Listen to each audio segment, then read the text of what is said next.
जय हिंद everybody. Sajid Mir the most wanted terrorist by FBI.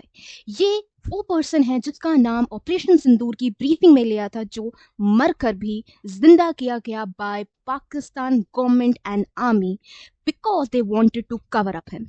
ये जो टेररिस्ट है, he is the senior most member of Lashkar e Taiba और इसने प्लानिंग प्लॉटिंग करके हमारे कंट्री में टेररिस्ट अटैक किए। सबसे इंपॉर्टेंट चीज, इसे आइडेंटिफाई किया गया है इन द पाकिस्तान रीजन और इसे अब उन्हें अरेस्ट भी किया है। And one of the important thing is that it show the double standard of the Pakistan, जहां पर पहले उन्होंने कहा ये मर चुका है और बाद में बिकॉज ऑफ इंटरनेशनल प्रेशर उन्होंने इसे दोबारा लाइव किया। तो ये पर्सन का नाम ऑपरेशन सिंदूर की ब्रीफिंग में इसीलिए लिया गया to showcase how Pakistan continue the duplicity in tackling the terrorism. हमें ग्लोबल प्लेटफॉर्म पे कहना कि हम आपको सपोर्ट करेंगे, हम टेररिस्ट को सपोर्ट नहीं करते, लेकिन बैक हैंड पे उन्हीं टेररिस्ट को, उन्हीं ऑर्गेनाइजेशन को इनकी खुद के लैंड पे ट्रेनिंग दी जाती है ताकि ये क्योस कर सके हमारे कंट्री इंडिया में। अब सबसे इंपॉर्टेंट चीज है, इस पर्सन ने 2008 में जिन लोगों ने डिफरेंट पार्ट्स ऑफ मुंबई में अटैक किया on the hotel and on the various premises there, वहां पर उनको ट्रेनिंग देने वाला उनका जो प्लानिंग हेड था वो यही पर्सन था। इसने उनको प्रॉपर ट्रेन किया एंड अकॉर्डिंगली इनके कारण there have been a lot of people died, a lot of soldiers sacrifice their life, police officials जिन्होंने अपनी जान दी just to save the people of Mumbai at that time. और ये इंडिया का सबसे बड़ा टेररिस्ट अटैक था उस टाइम पर। अब during that time what happened, there have been a lot of killing of the US national as well।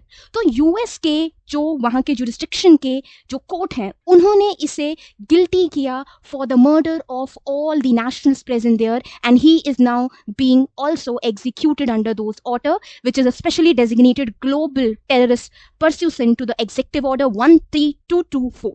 अब ये पर्सन है मोस्ट वांटेड टेररिस्ट FBI के लिस्ट पे और it has been also known that he is residing in the Pakistan. जैसे कि Osama bin Laden रह रहा था, कहना कि वो यहाँ पे नहीं है, लेकिन we already know he is being present there. This is the double standard of a specific so called country.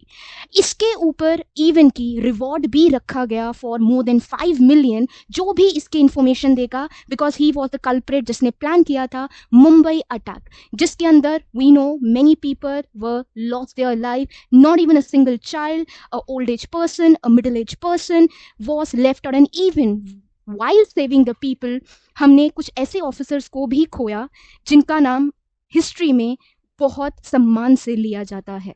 सो ये जो पर्सन है साजिद मीर, ये तो इंटरनेशनल प्रेशर के कारण फिर से जिंदा किया गया। इसको तो मार दिया था पाकिस्तान गवर्नमेंट ने, उन्होंने कहा नहीं नहीं ये हमारे पास नहीं है, इसको तो डेंगू हो गया था और ये मर गया। अब क्या हुआ कि FATF financial action task force ने कहा आप तो ऑलरेडी ग्रे लिस्ट में हैं और एक तो आपने इसको भी छुपा के रखा हुआ है, तो अब हम आपको क्या करेंगे, पैसा ही नहीं देंगे बिकॉज अब तुम्हारे पास कोई ऑप्शन नहीं। अब पाकिस्तान हुआ यहाँ पे फोर्स कि अरे भाई अब पैसा नहीं आएगा तो हमारा काम कैसे चलेगा, हम तो लोन पे चलते हैं, हमारी तो इकोनॉमी है ही नहीं। तो हुआ क्या, आफ्टर दैट थिंग इन्होंने 2022 में उस पर्सन को अरेस्ट किया और just to show cause those international platform कि 15 साल की जेल कर रहे हैं। And it was a big U turn because Pakistan was trying to exit the FATF grey list also, but international pressure के करके वो कुछ भी नहीं कर पाया।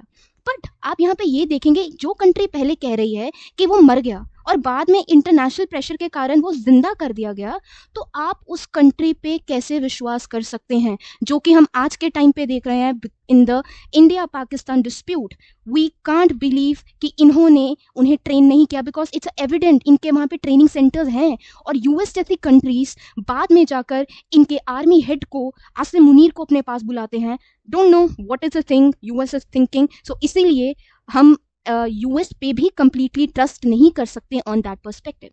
ये जो पर्सन है ये under unlawful assembly act UAPA, ये है most wanted terrorist Sajid Mir, जिसे आप डिफरेंट नेम से देख सकते हैं। ये जो एक्ट है, what is a UAP? Unlawful activity prevention act ये इसीलिए बनाई गई थी, जो लोग किसी टेररिस्ट ऑर्गेनाइजेशन को हेल्प करते हैं या उनके मेंबर्स को आगे सप्लाई किसी भी चेन में इन्वॉल्व हैं, they are a threaten to the sovereignty and the security of the country. तो इन लोगों को रोकना बहुत जरूरी है, because if you do anything against the security territory of your country, you are clearly going against the principle and you are the terrorist accordingly to this act as well. और आपको जो पनिशमेंट है वो life imprisonment दी जाएगी, no any liberty on that. अब यहाँ पे इंपॉर्टेंट थिंग है, जो यूएपीए है ये आया है काफी एक्ट्स की अमेंडमेंट के बाद। इससे पहले हमारे पास टाडा था, पोटा था, देन यूएपीए। अब इसके अंदर बहुत सारी ऑर्गेनाइजेशंस हैं जिन्हें ऑलरेडी हमने बैन किया गया है, जो इनके अंदर आते हैं, और कोई पर्सन उनके अंदर हैंडलर है तो गवर्नमेंट के पास, which means the police have the power to arrest them and they are now going to be brought to the court and then the case has to be initiated against them. I hope this video was knowledgeable for you. Jai Hind everybody.